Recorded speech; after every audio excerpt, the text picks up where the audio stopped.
Lewis Hamilton domine à Monza. Alors, est-ce un peu une revanche après le Button Gate, si on peut appeler ça comme ça?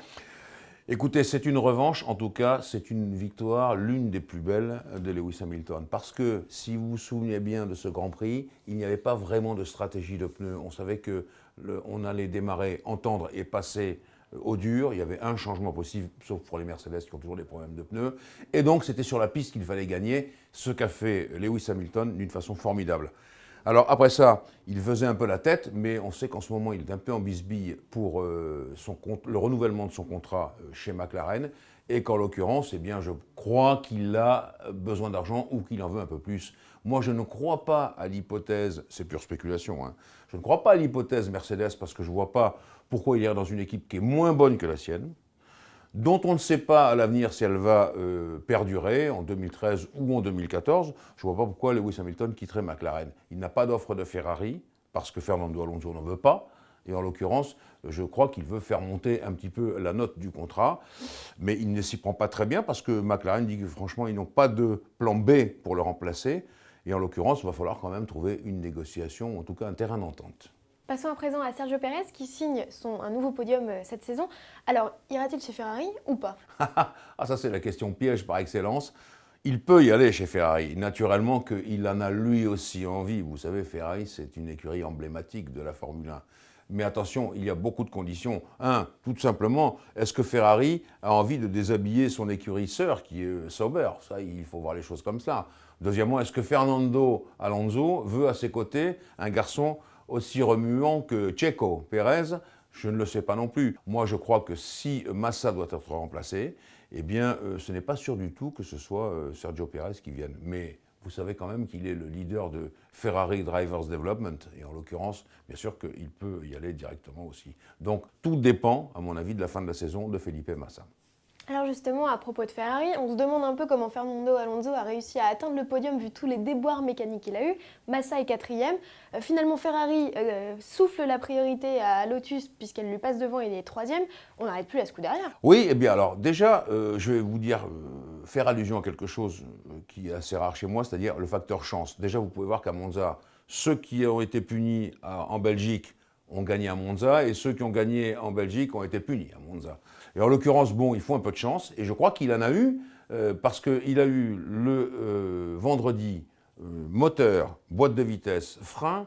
Le samedi, au moment des qualifications, au moment où Felipe Massa doit le prendre dans son sillage pour l'aspirer pour que Fernando puisse faire la pole, barre anti-roulis cassée ou pour certains, barre de torsion cassée, ce qui est encore plus grave.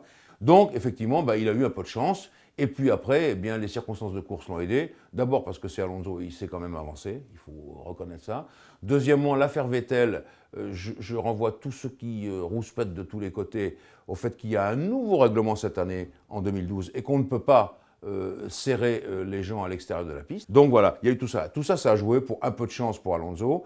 Il ne perd pas le podium. Heureusement, parce qu'il a quand même pu réussir à dépasser Felipe Massa, mais Pérez était imbattable et naturellement Lewis Hamilton aussi. Donc il a pris ça quand même comme une victoire parce qu'il a marqué les points sur ceux qui le menaçaient au classement du championnat du monde et c'est pour ça qu'il était très heureux sur le podium. Alors il y en a un autre qui marque de gros points au championnat du monde, c'est Kimi Raikkonen qui finit dans le top 5 et donc qui devient le challenger à la deuxième position. Eh bien oui, écoutez, la semaine prochaine, dans Auto Plus, je sors un petit tableau des performances de Kimi Raikkonen, un petit tableau que Ferrari n'a pas manqué de faire et Ferrari dit attention, il faut prendre en compte Kimi Raikkonen dans tous nos adversaires parce que lui on le connaît bien, c'est un solide et vous voyez la progression de Kimi qui monte et qui est maintenant troisième au classement du championnat du monde. Et les courses qui viennent sont des courses difficiles, il faut une grosse résistance physique, il faut naturellement attaquer.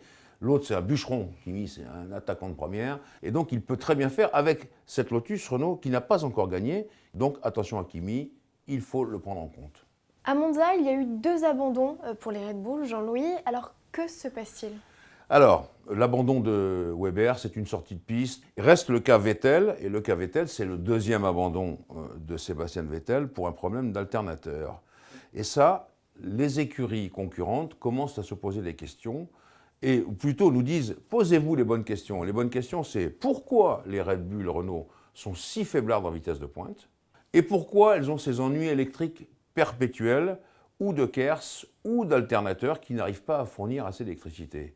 Le raisonnement des concurrents directs de Red Bull, Renault, Ferrari notamment, et Mercedes disent, c'est simple, ils utilisent le KERS à contre-courant, non pas pour se donner de la vitesse de pointe comme tout le monde le fait dans les lignes droites ou dans les secteurs faciles, mais au contraire, pour compenser le soufflage qui était leur point fort et qui est interdit cette année, qui consiste à utiliser le KERS à contre-courant pour bien se freiner dans les virages, mais rentrer très vite dans les virages, et ensuite mieux réaccélérer à la sortie des virages. Et effectivement, il paraît que quand on regarde les stats que nous n'avons pas, les stats chronométriques, eh bien, les Red Bull sont très fortes en entrée de virage, très fortes en sortie de virage.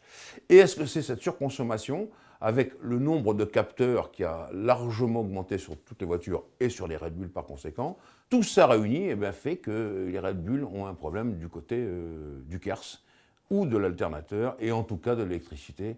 Donc un problème à voir, parce qu'il faut absolument combattre ce problème de manque de fiabilité.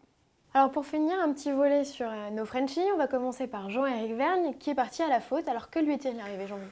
Écoutez, moi je ne crois pas à la faute de Jean-Éric sur cette affaire, parce que quand vous partez un petit peu en sucette à Monza, parce qu'il faut freiner fort et qu'il n'y a pas beaucoup d'appui à l'arrière, il n'y en a même pas du tout, on voit quand même la voiture louvoyer et on peut essayer de rattraper. Là, il touche les freins, pof, il démarre tout de suite dans le décor. Je pense qu'il y a un problème de suspension, une biellette dans le pincement de la roue qui fait que voilà, il est expédié directement. Donc bon, Jean-Éric, il vaut mieux qu'il oublie cet épisode italien après un très bel épisode au Grand Prix de Belgique.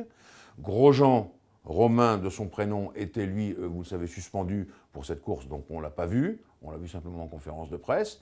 Jérôme, lui, il a eu des problèmes de KERS dès le 5e ou 6e tour, donc ça ne pouvait pas fonctionner non plus. Et voilà, et je crois qu'on a fait le tour. Je n'oublie pas Charles Pic, dont j'ai annoncé sur la grille de départ qu'il pourrait être en vert en 2014, c'est-à-dire chez Caterham, parce que beaucoup d'équipes visent le moteur Renault, et que ce serait une manière de contourner les difficultés en mettant Pic, pilote français, dans une équipe comme Caterham, qui mérite qu'on s'intéresse à elle.